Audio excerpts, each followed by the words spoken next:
In December 1978, an Italian security guard would have one of the strangest alien encounters in the history of his country. In time, the man would allege he had been abducted by aliens at least 11 times. While the case sounds too far-fetched to be true, there is a surprising amount of circumstantial evidence to support this man's claims. There was physical evidence found at the scene, as well as testimony from people in the area on several occasions. His initial case garnered widespread media attention in Italy at the time, prompting media around the country to investigate. Soon, he would undergo hypnosis on live television with hundreds of thousands watching. The strange events around this man became quite controversial, and we will soon come to know why. In this episode, we will explore this unbelievable case, the story of Pier Zanfretta, and several of his alien abductions. On the night of December 6, 1978, security guard Pier Zanfretta was driving in inclement weather toward the home of a client, Dr. Ettore Ricci. The home was located in Torriglia, which is located around 20 kilometers northeast of Genoa. Around 11:30 p.m., Pier Zanfretta's life would change forever. As he arrived at the home, suddenly his car lost power. He looked out his window into the garden of the home and saw 4 strange lights. He believed it was thieves, so Zanfretta got out of his car and snuck into the garden quietly, hoping to surprise the trespassers. As he headed in, he walked next to a rock wall, hoping to stay hidden. Then, Zanfretta felt a tap on his shoulder. He turned around expecting to see one of the burglars, but instead was greeted with the sight of some sort of hideous monster. Zanfretta would later describe the being as huge, at least 10 feet tall. He said it had wrinkled, greenish skin with large yellow triangular eyes and red veins across its forehead. It was also wearing something that resembled a tunic. He said the creature was hideous and repulsive. A terrified Zanfretta ran back toward his vehicle. Right as he was about to approach it, though, a bright light lit up the area. He glanced behind him and saw a massive, triangular-shaped craft. Zanfretta was blinded, but also bewildered. He couldn't get over the size of the craft, which was bigger than Dr. Ricci's home. Zanfretta then stated something hit him, some sort of heat beam, which incapacitated him. Despite this, Zanfretta, at 12:15 a.m., was able to stumble to his car and radio his superiors. Carlo Toccolino would take the call and later testify that much of the conversation was garbled. Also, when they did communicate, Zanfretta seemed terrified and was acting hysterical, leading Toccolino to believe foul play was involved and he was being assaulted. Still, it wasn't clear what was happening. For instance, Toccolino would ask who was attacking him, and Zanfretta said, "No, they aren't men. They aren't men. My God, are they ugly?" Communications then suddenly stopped, and Toccolino escalated the situation to his superiors. Another patrol was sent out. However, with the roads so icy, it would take an hour for them to arrive.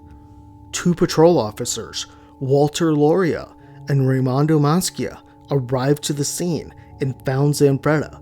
He was lying right in front of the home on the freezing ground. When Zanfretta first spotted the security guards, he hopped up and pointed his gun at them. The 2 security guards identified themselves, but Zanfretta seemed out of it. He didn't recognize them and was acting extremely unusual.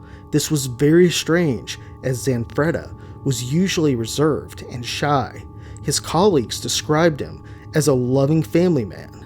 With no other choice, the 2 guards bum-rushed Zanfretta and disarmed him. As they tackled him, they couldn't believe just how warm his body was. This made no sense, since it was freezing outside.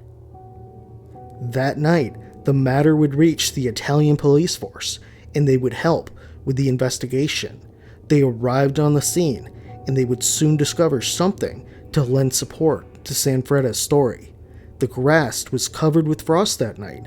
Behind the home, the police found two large indentations. They were around 9 feet in diameter and resembled horseshoes. Most notably, though, something had penetrated the frost-covered grass that night. Something heavy. Most speculate these marks came from the landing gear of the UFO. As word spread about the event, it shook the community. Pier Zanfretta was a level-headed family man, known for his integrity and honesty. Still, eventually the press got a hold of the story, and stories spread across the country around the incident. Most ridiculed him, although some looked for other explanations. One reporter that would become interested in the case was Rino Di Stefano, a journalist from Genoa who wanted to investigate the case. Unlike many of his colleagues, the case didn't make sense to him. He pondered why this family man with a good career would risk everything. In addition, over 50 residents in the area would report seeing a bright light in the direction of the site that night. They all confirmed the strange lights occurred around midnight. After several conversations with Zanfretta, Stefano would also observe just how shy he was. He certainly didn't want to be in the limelight and had been getting harassed over his story. Stefano wanted to uncover what happened to Zanfretta when he was unconscious. He suggested meeting with Dr. Mauro Moretti, a psychotherapist and member of the Italian Association of Medical Hypnosis. Dr. Moretti would perform the hypnosis, and we would learn the following in the sessions. Once under, Zanfretta alleged the hideous beings abducted him and took him someplace, which was very hot. There, they interrogated him and probed him. The beings used some sort of voice box to communicate with him. It translated whatever they were saying into Italian. The creatures would inform Zanfretta they were from a planet called Titiona. Perhaps most terrifying, the beings would tell him they would come back one day with more of their species. While this revelation was terrifying enough for Zanfretta, 3 days later he would have another horrifying abduction. Just 3 days after his hypnotic session, Zanfretta was taken again. This story is pretty incredible as well. Zanfretta claimed that he was driving his car through the Bargaglia tunnel near the Scofera Pass. Then suddenly something took control of his car. Zanfretta was panicked and radioed in his car that it was actually driving by itself. The car exited the tunnel and Zanfretta tried to brake or take control of the car. The car would go about a mile, and then once again a bright white light illuminated everything around him. He would be discovered around 1 a.m. in the morning once again. The scene was extremely strange. Sergeant Emanuele Travanzoli would find Zanfretta in a field down the road. It was pouring rain outside, yet when Travanzoli touched Zanfretta, he was warm, just like last time. His clothes were also remarkably dry. Zanfretta was said to be shaking in fear and sobbing. Perhaps even more perplexing was the conditions of the car. The top of the car was blazing hot as if it had been sitting in the sun. The officer would open the door and it was scorching hot inside. One would even describe it as the same temperature as an oven. Again, it was raining and winter at this time. Zanfretta was a mess.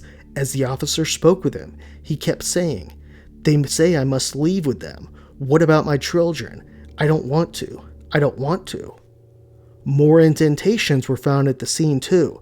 This time though, they appeared to be footprints. His car, a Fiat, had boot prints all around it. They were massive, measuring 20 inches and about 8 inches wide.